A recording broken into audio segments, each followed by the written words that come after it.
My fiancé and my freakin brother had hated my guts for 10 years. They were convinced I'd been a total bully to their precious little darling, the innocent flower. And then, at my own freakin engagement party, they decided to drag me through the mud in front of the whole world. She's just a garbage human being who bullied people in high school. That's what my brother yelled. On the live stream, that little snake, Lily, gave this teary-eyed smile and said, I don't even blame her anymore. Water under the bridge, you know? She blew up overnight. And me? I was public enemy number 1. Some psycho fans even threw acid on me, and in my despair, I went after her, trying to take her down with me. Then I woke up, and I was back in high school. Lily's standing there, dumping water all over her head, grinning like the Cheshire Cat, and she asks me, so have you figured out how you're gonna apologize to me yet? I snapped. I grabbed her hair, dragged her into the bathroom, and shoved her head in the toilet. Let me show you what real bullying looks like. And with that filthy mouth of yours, remember to wash up before you run to the principal.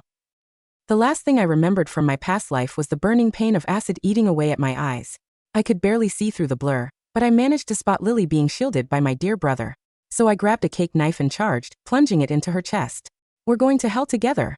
When I opened my eyes, everything was so damn clear. It took me a second to process what was happening until I saw her, Lily, younger and fresher than ever.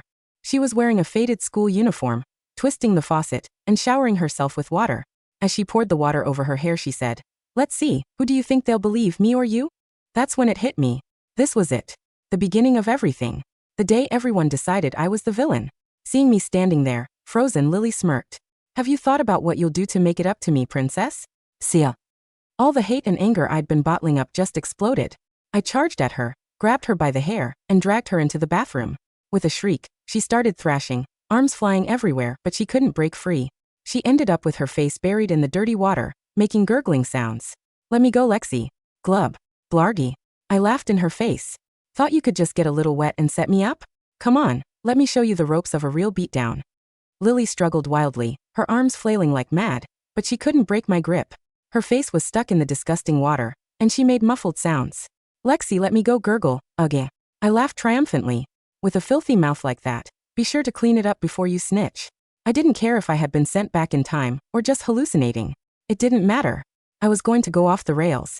In my past life, I died on the best day of my life.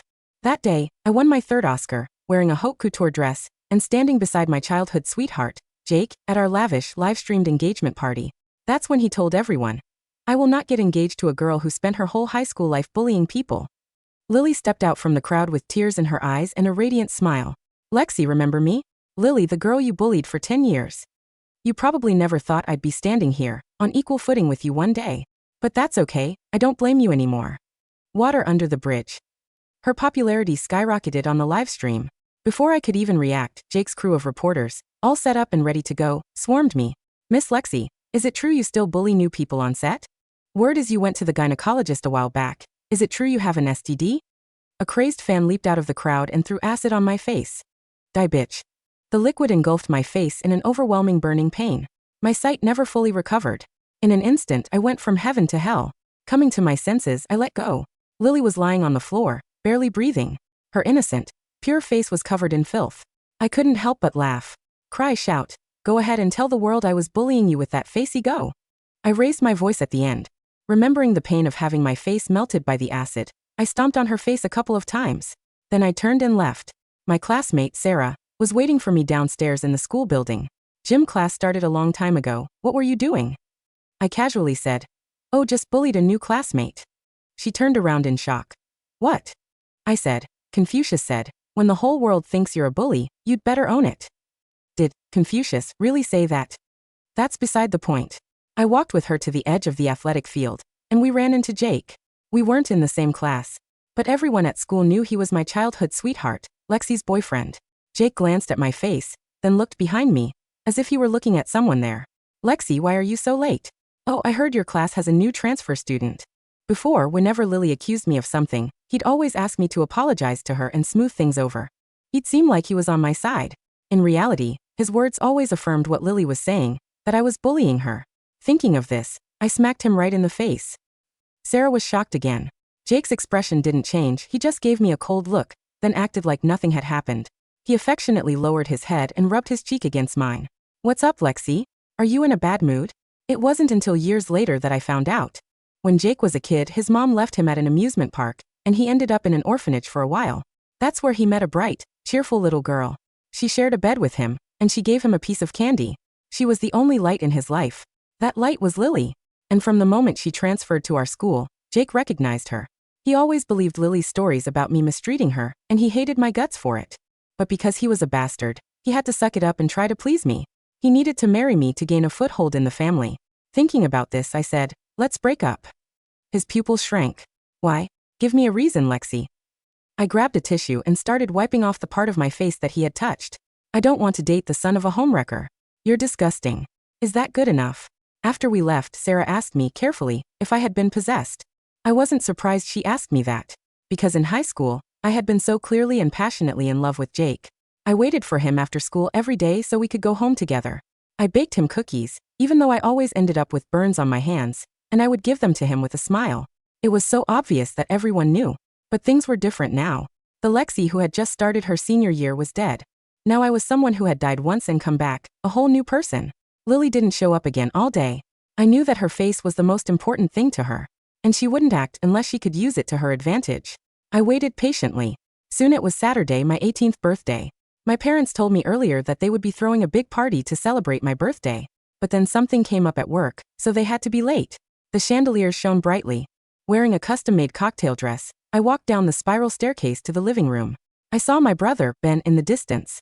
He was wearing a suit and his expression was indifferent. "Lexi, come here." He walked over, pretending not to see Jake, who was standing behind him with a dark look in his eyes, and Lily, who was trying to cry. I said with a sweet smile, "What did you want to tell me, brother? Did you get me a present?" Ben looked at me coldly for a moment, then said, "Bullying classmates, insulting friends, Lexi, is that how the Liu family raised you?" He didn't lower his voice at all. Everyone in the room looked at me.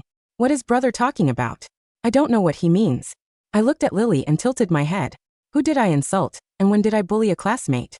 I don't even know her. It's too late to lie now. You have to pay for what you did. Mom and Dad aren't here today, so I'll discipline you for them. As he spoke, Ben took a ruler from the shelf next to him. Looking at me, he said sternly, one word at a time, "Kneel." In the large banquet hall, everyone was watching, waiting for a show. What, bullying classmates? The Liu family's daughter would do something like that. Well, she was spoiled growing up. It's normal that she can't stand others being better than her.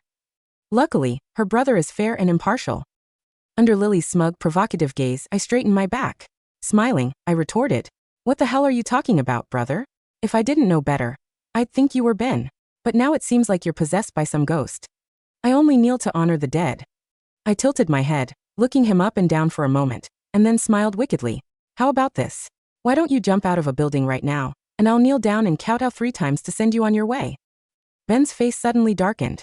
Lily was behind him, pretending to say, "Lexi, I know you don't like me, but it's fine if you bully me. Why do you have to talk to your brother like that?" Her eyes widened, and tears welled up, deliberately putting on a naive, innocent expression. When Jake saw this, a strange, obscure look flashed across his eyes. Then he said softly, "Lexi, since you did something wrong, just apologize. There's no need to." I also widened my eyes, pretending to be troubled. "I'm sorry, I don't understand dog language. Could you repeat that in human language?" "Enough," Ben shouted. "Lexi, you're a girl. Do you even know the meaning of shame? Who taught you to be so foul-mouthed and uncultured?" He was still the same as before, not believing anything I said. Instead, he would be strongly biased, again and again nailing me to the pillar of shame. I tugged at the corners of my lips, and sneered, mimicking his expression. "Mom and Dad are busy, they don't have time to take care of me. Who do you think taught me?" "Of course it was you, my dear brother." In my past life, I had both fear and love for Ben. He was several years older than me, and in my heart, he was always a dignified older brother. When I was little, my parents were busy handling things at the company, so he was the one who took care of me. If I did something wrong, I would be hit on the palm with a ruler, and he would punish me by not letting me eat.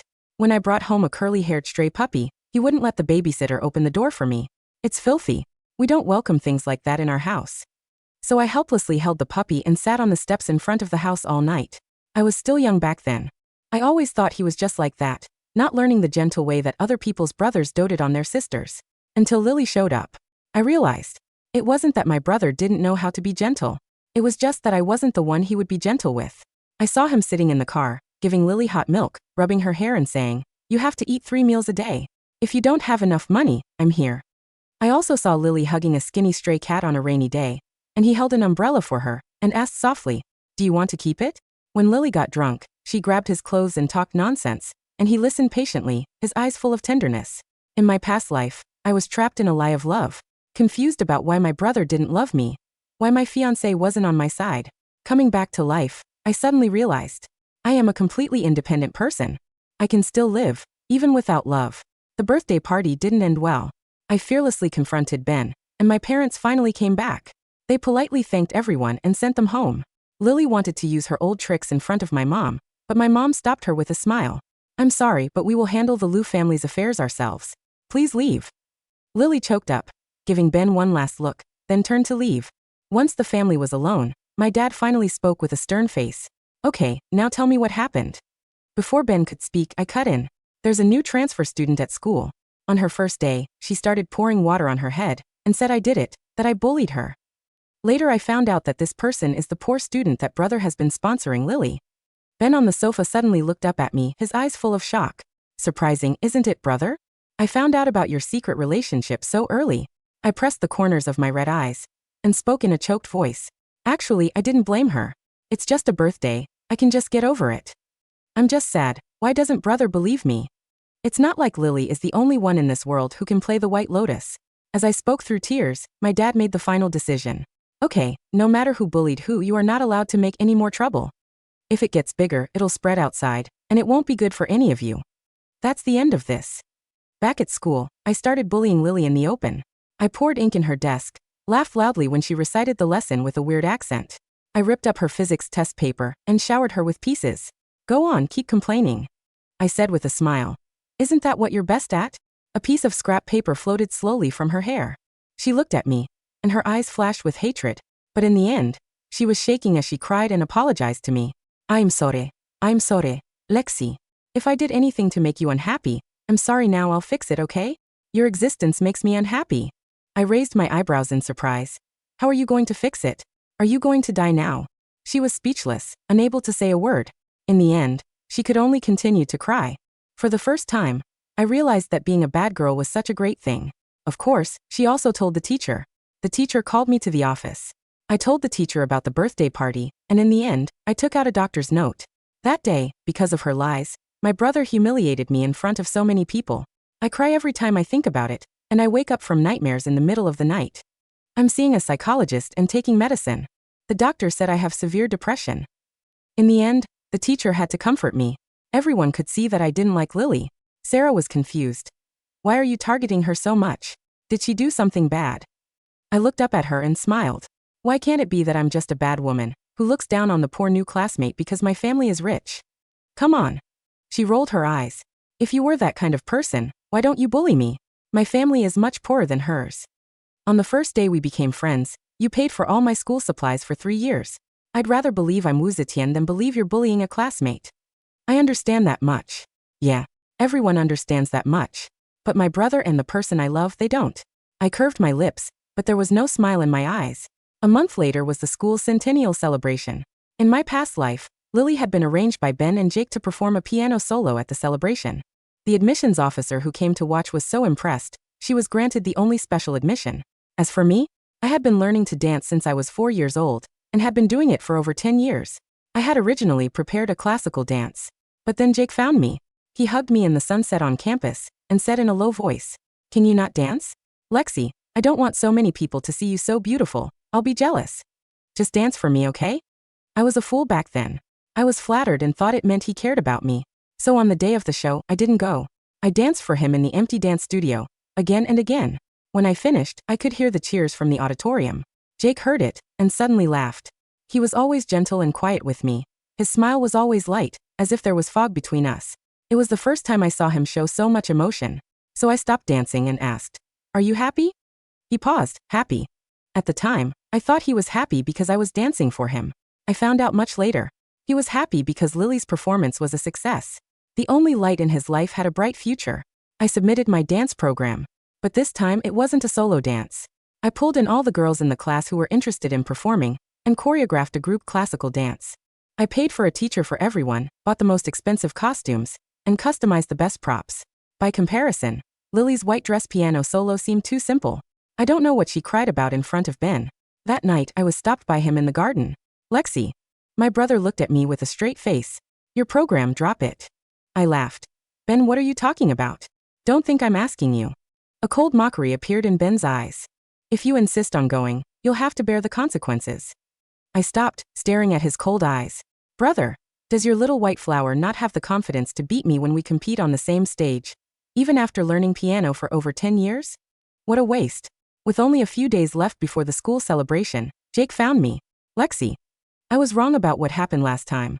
But you blocked all my contacts and you won't see me. I don't know what happened, Lexi.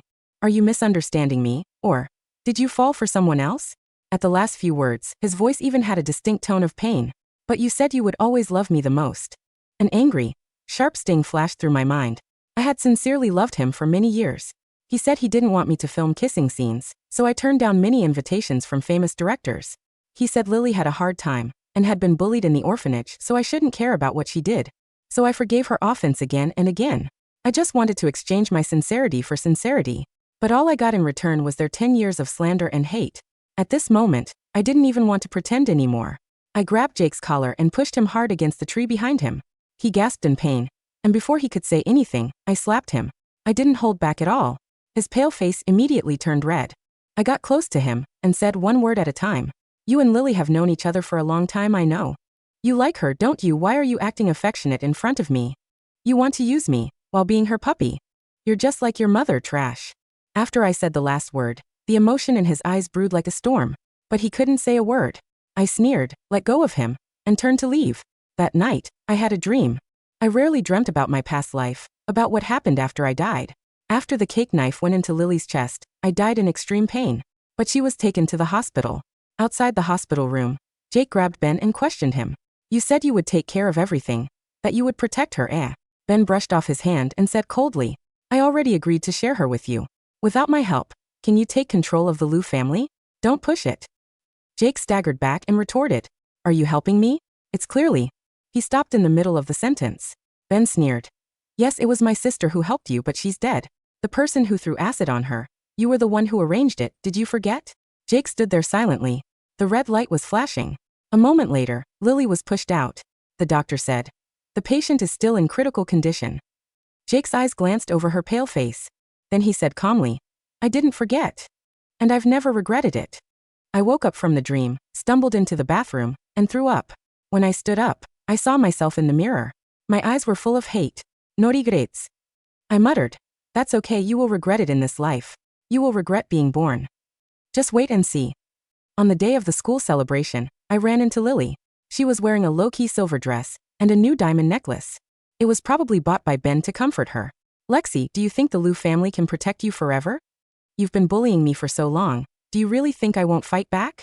I'm going to make you pay 1,000 times over. So what if you know about Jake and me? He loves me, and your brother only loves me. No one will ever love you. After she finished all the lies, I smiled and said, How's the toilet water? Then I turned around and left. In the evening, the sunset spread in the sky. I went to the dressing room with the other girls. After a while, I discovered that the props were missing. Did I leave it in the dance studio? I thought about it and went back to look for it. Sarah asked, Do you want me to go with you?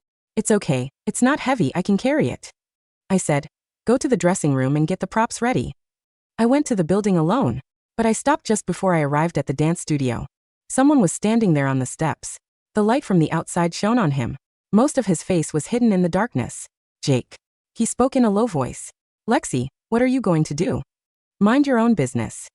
As I walked past him, he grabbed my shoulders. I was too late to react. I fell backwards. Behind me were dozens of steps. I fell down the stairs. I landed hard and my ankle almost broke. Jake walked down the stairs and stopped beside me. He looked at me with sad eyes. But his voice was cold. Lexi, don't blame me. You've had everything since you were born. But Lily is different. She did her best. After that, he grabbed my ankle and kicked my ankle hard. A sickening crack echoed through the empty stairwell. The pain wasn't a dull ache.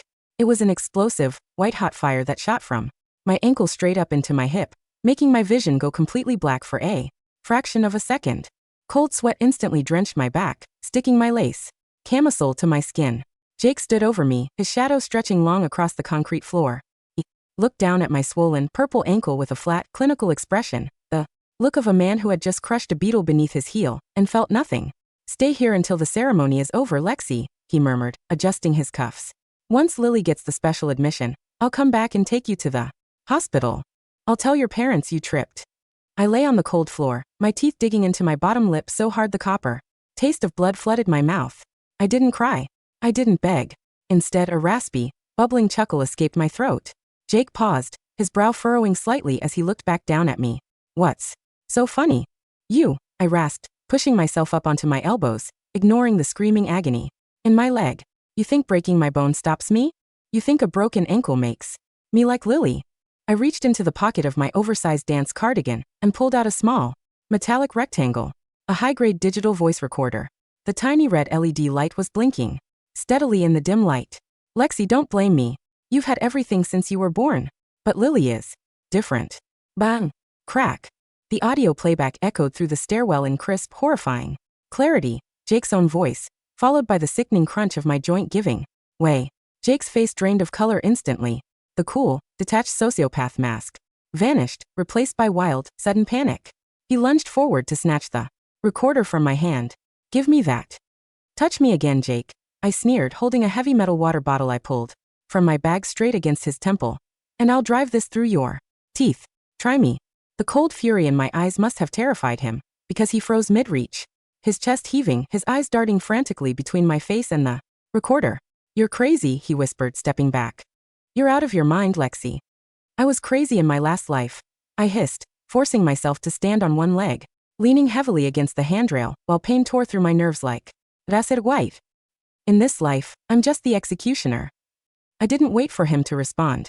I dragged my broken foot step by agonizing step up the stairs, leaving a faint smear of blood on the concrete where my scraped skin had split open.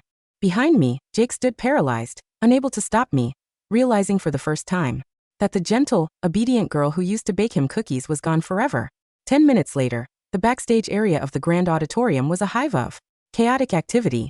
Girls in traditional silk costumes were adjusting their hair ornaments stage. Crew members were rolling props, and in the center of it all stood Lily in her simple, white chiffon dress, sitting at a grand piano on the side stage, practicing her scales with an air of delicate, fragile grace. Ben was standing beside her, holding a bottle of warm water, his face softer than I had ever seen it. You're going to do amazing, Lily, Ben was saying, smoothing her hair. The admissions officer from the conservatory is sitting in the front row. The spot is yours. Thank you, Ben, Lily whimpered sweetly, touching her diamond necklace. If it weren't for you, Lexi would have ruined everything for me today. Lexi won't be bothering anyone anymore. A voice called out from the shadows.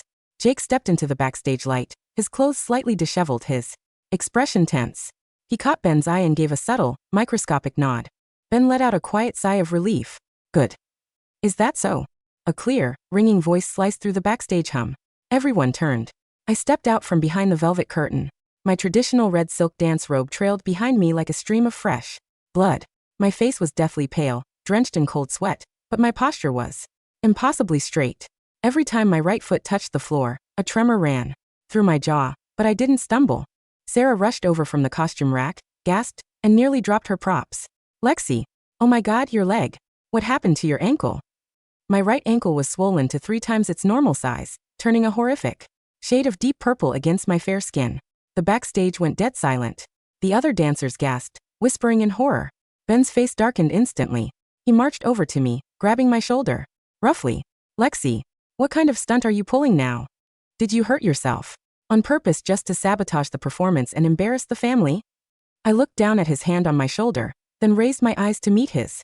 Take your hand off me, Ben, I said, my voice dead flat and colder than ice.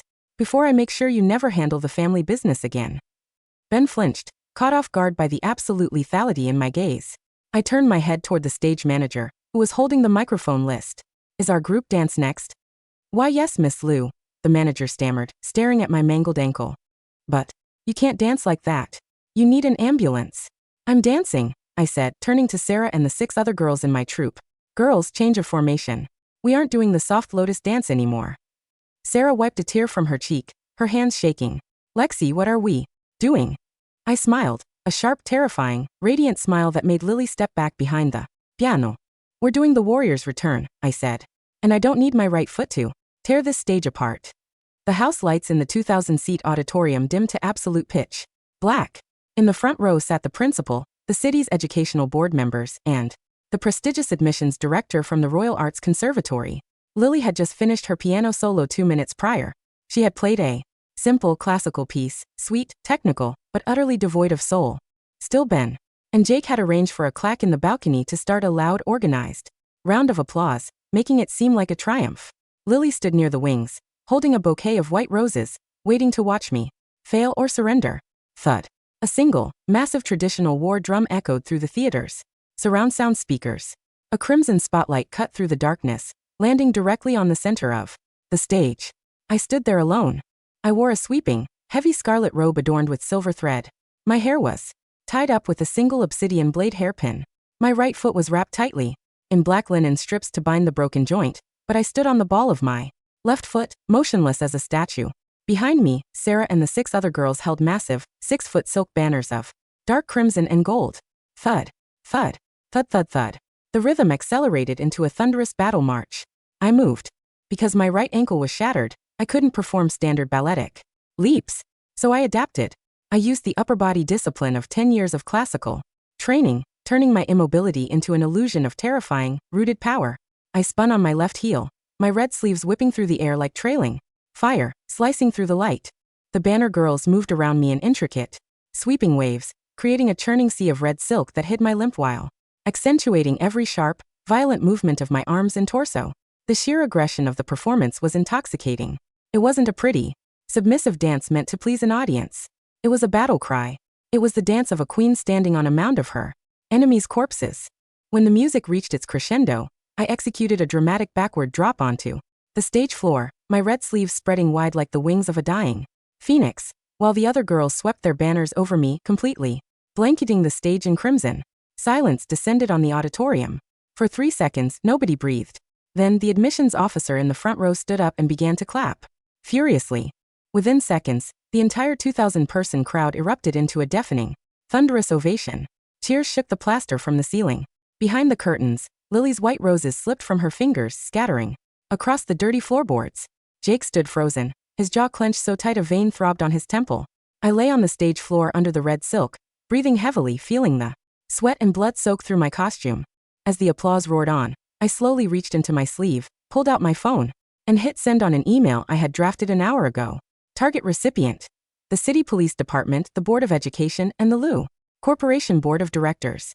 Attachment: Stervel-Assault-Audio-Proof. MP3. Let the show begin. I whispered into the dark.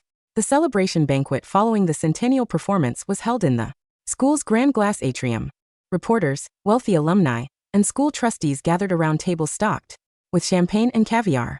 Lily stood near the buffet, her face pale, desperately trying to smile as a few teachers offered polite, passing compliments on her piano piece. But everyone's attention was focused on the other side of the room.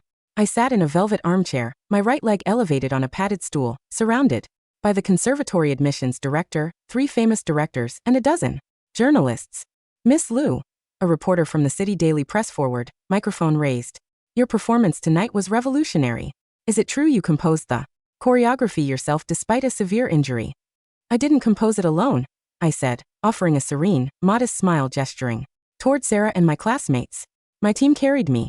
But as for my injury, I paused, letting my voice drop just enough to draw the attention of the surrounding crowd. My injury wasn't an accident. The room went quiet. Ben, who was standing nearby holding a glass of wine, stiffened. He marched over. Immediately, his face dark with warning. Lexi, that's enough. You fell down the stairs because you were careless. Don't ruin the school's reputation with dramatic lies. Fell. I looked up at my dear brother, tilting my head. Is that what Jake told you, Ben? Before Ben could respond, the heavy glass doors of the atrium were pushed open. 4 uniformed police officers walked into the room, led by a senior detective, holding an official badge. Jake Miller? The detective called out, his voice echoing across the silent room. Jake, who was standing near the bar, froze, his glass hovering near his lips. Yes, I'm Jake Miller. What's this about?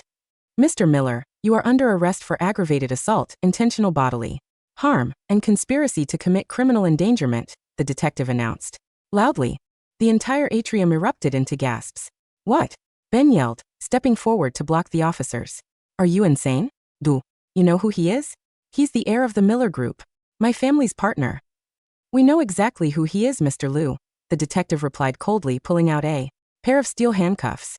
10 minutes ago, the precinct received a verified digital audio file along with forensic acoustic analysis proving Mr. Miller shoved Miss Lexi Liu down a flight of stairs and intentionally fractured her ankle to prevent her from performing. That's a lie, Lily screamed out from the crowd, running over, tears streaming down her face. Jake would never do that. Lexi is framing him. She's always hated us. Miss Hart, the detective added, eyeing her sternly, I suggest you quiet down. Your name was also mentioned in the recording as a potential co-conspirator. You may be called in for questioning tonight as well. Jake's face turned gray. He looked at me, his eyes wide with a mix of terror and utter disbelief. Lexi, you recorded me? I record everything, Jake, I murmured, taking a sip of sparkling water, especially when dealing with venomous snakes.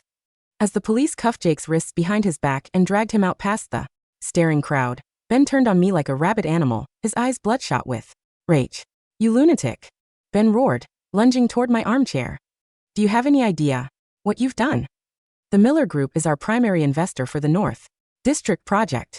If Jake goes to prison, the Liu family loses $50 million. Slap. The sharp crack echoed across the room. Ben stumbled back, clutching his face in shock. My father stood there, his hands still raised, his face purple with fury. My mother stood behind him, trembling with embarrassment and anger. You embarrassment of a son. My father barked at Ben. Your sister was assaulted and crippled by that bastard, and all you care about is a contract. Are you out of your mind? Father, you don't understand. Ben pleaded, pointing a shaking finger at me. She did this on purpose. She's destroying everything. Shut your mouth, my father yelled. Security, take Ben home. Strip his access to the corporate accounts until I review his conduct. Ben stood frozen as two family bodyguards stepped up, grabbing his arms. He looked at my father, then at the disgusted faces of the city's elite, and finally at me. I sat in my armchair, holding my glass of water, watching him through the crowd. I didn't say a word. I just raised my glass slightly in a silent, mocking toast. 1 down, brother. 2 to go. The next 6 months were a masterclass in slow, methodical destruction. Jake remained in custody, his family's high-priced lawyers unable to overturn the rock-solid audio evidence and the hospital's forensic medical report, detailing the compound fracture to my ankle. To make matters worse, once the police began investigating Jake's personal finances, they discovered a trail of illegal wire transfers from a shell company registered in the Cayman Islands. A shell company linked directly to Ben. It turned out my dear older brother hadn't just been protecting Lily out of some noble, big brother instinct. Lily's mother had been a former secretary at the Liu Corporation 20 years ago. Before she died of cancer, she had left Ben a set of forged accounting documents that compromised our father's early business practices. Lily had used those documents to blackmail Ben, forcing him to fund her lifestyle, pay her tuition, and help Jake steal corporate secrets from our family. Ben was a coward who had chosen to sacrifice his own sister rather than admit he was being blackmailed by a teenage girl. When I presented these findings to my father in his study on a rainy Tuesday afternoon, the old man nearly had a stroke. He did what? My father stammered, holding the bank audit statements in his hands, his face gray. Ben gave 40% of our quarterly research budget to Lily's mother's estate. Ben thought he was playing grandmaster, father, I said smoothly, setting a hot cup of tea on his desk. My ankle had healed cleanly after 2 months of intensive physical therapy, leaving only a tiny, barely visible scar near the joint. He thought if he helped Jake take over the company, Jake would destroy the blackmail evidence and make Lily his wife. My father slammed his fist onto the desk, shattering his teacup. Call the board of directors. Issue an emergency decree. Remove Ben from his position as vice president immediately. Already done, father. I smiled gently, pulling a leather folder from my bag. The board signed the authorization an hour ago. And since I just turned 19 and officially acquired my trust shares, I have assumed the role of interim vice president. My father looked at me, a mixture of awe and unfamiliar fear in his eyes. Lexi, you've changed so much since your birthday. I didn't change, father, I murmured, looking out the window at the gray rain falling over the garden. I just stopped waiting for people to save me. With Ben stripped of his title and locked out of the family accounts, Lily's golden pipeline completely dried up. The high society friends who used to flock to her at school abandoned her. Overnight, the scandal of the stairwell assault had gone viral on social media, turning her into a pariah. She was kicked out of her luxury apartment when the rent checks bounced. Her application to the Royal Arts Conservatory was formally rejected due to the ongoing criminal investigation. One afternoon, as I stepped out of the Lu Corporation skyscraper into the sleek, black interior of my private sedan, a disheveled figure rushed out from behind the parking pillars. Lexi, please. It was Lily. She looked unrecognizable. Her pristine white dresses were gone, replaced by a faded, stained denim jacket. Her dark hair was matted, her face thin and sallow without makeup. She didn't look like an innocent white lotus anymore. She looked like a drowned rat. My security guards immediately stepped forward, pinning her against the concrete wall before she could reach my car door. Lexi, let me talk to you, Lily sobbed, her voice scratchy and desperate. I was wrong. I was manipulated by Jake. He forced me to do everything. He told me, if I didn't help him frame you, he'd destroy my mother's memory. I rolled down the tinted rear window, looking at her through my designer sunglasses. Jake is facing 8 years in state prison, Lily, I said calmly. And his lawyers just submitted a plea bargain offering to testify against you for corporate extortion and illegal recording. Lily's eyes widened in sheer horror. No. Jake loves me. He promised he'd take care of me. Jake loves himself, I corrected her softly. Just like Ben loves himself. And just like you love money. You parasites were made for each other. Lexi, please, Lily screamed, slapping her hands against the car window as the guards began dragging her away toward the street. We're both girls. We both grew up without real love. Why can't you just forgive me? I pulled down my sunglasses, meeting her frantic, tear-soaked eyes. Because in my last life, I died with acid melting my face while you smiled at the cameras, I whispered softly. And I promised myself that in this life I'd watch you burn in the dark. I rolled the window back up, shutting out her shrieks completely. Drive, I instructed the chauffeur. The trial of state versus Jake Miller and Lily Hart began in the heat of midsummer. The courtroom was packed to absolute capacity. Journalists from every major network in the country lined the aisles, camera crews setting up outside the marble steps of the high court. Jake sat at the defense table wearing an orange jumpsuit, his hands cuffed to a chain around his waist. He had lost 20 pounds in county jail. His dark eyes were hollowed out, staring blankly at the polished wooden floor. Beside him sat Lily, wearing a plain gray prison uniform, her hands trembling violently as her public defender flipped through pages of damning evidence. In the front row of the gallery sat Ben. He looked broken, stripped of his executive power, disowned by our father, and blacklisted from every financial firm in the city. He looked 10 years older than his age. He wore a rumpled, cheap suit, sitting completely alone. Neither our parents nor his former friends would sit anywhere near him. I sat in the prosecution gallery, wearing a bespoke navy blue suit, flanked by our family's top legal team. The prosecutor stepped up to the podium, adjusting his glasses. Your Honor, we present Exhibit A, the financial audit detailing $12 million in embezzled corporate funds transferred from Lu Corporation to defendant Lily Hart's offshore accounts. Exhibit B, the unredacted audio recording of defendant Jake Miller committing aggravated assault against Miss Lexi Lu on the evening of the centennial celebration. And Exhibit C, the testimony of confidential informant Benjamin Lu. Ben flinched as his name was called. The prosecutor turned to the jury, his voice ringing with absolute authority. These defendants operated a systematic, predatory scheme over 3 years, using emotional manipulation, financial fraud, and physical violence to destroy an innocent girl's life for their own personal gain. Jake slowly turned his head to look at me in the gallery. His dry, cracked lips moved, forming words without sound. I'm sorry, Lexi, please. I looked at him. I didn't feel anger. I didn't feel triumph. I didn't feel a single spark of satisfaction. Looking at Jake Miller, I felt the exact same emotion I felt when looking at a pile of trash on the side of the road. Absolute, pristine indifference. He had meant everything to me in my past life. I had burned my hands making him cookies. I had turned down world-class directors because he said he was jealous.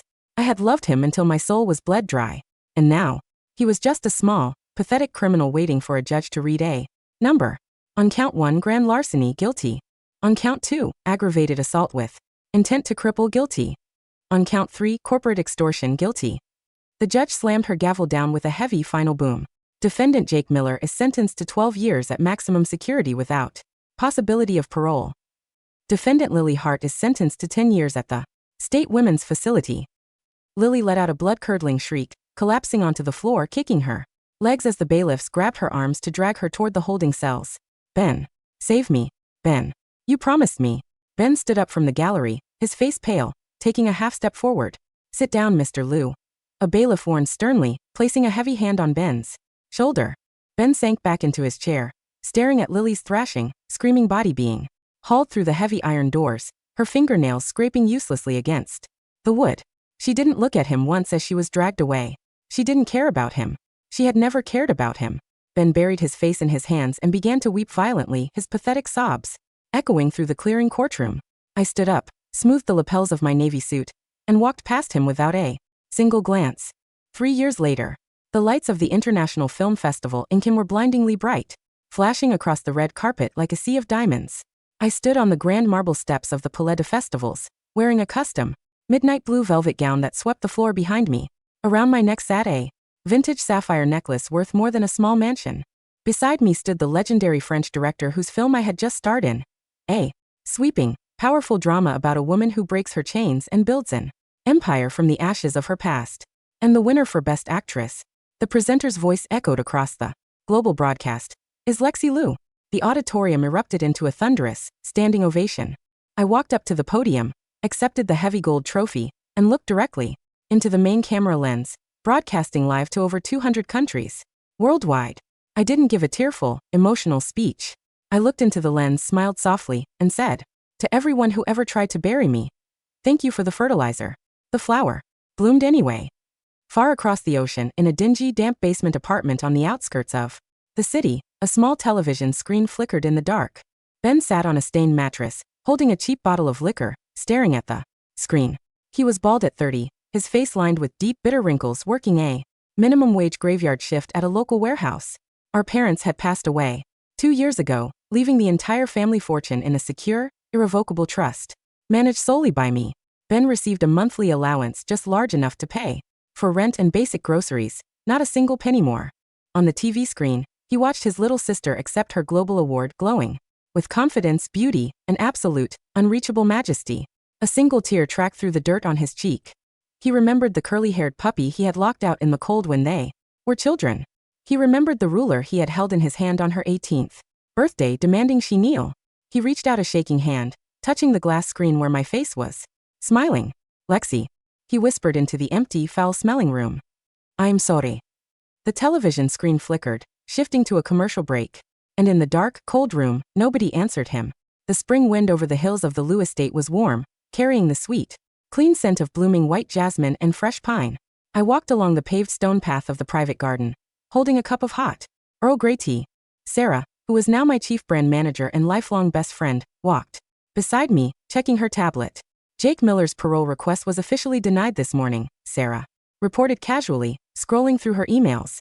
"And Lily Hart's application for early work release was rejected due to multiple disciplinary infractions in prison." I took a slow sip of my tea, watching a pair of swallows soar through the bright, clear blue sky above. "Who?" I asked softly, tilting my head. Sarah paused, looked at my serene, unbothered face, and then chuckled softly, swiping the notification away forever. "Nobody," Sarah smiled, tossing her tablet onto a garden chair. "Just ghosts." I looked out at the vast, sunlit horizon stretching as far as the eye could see, clean, bright, and completely mine. I took a deep, full breath of the fresh morning air, feeling the warmth of the sun melt away the last lingering phantom ache of the past. The nightmare was over. The debt was paid in full. And standing in the blinding light of my own life, I stepped forward into a future that no one could ever take from me again.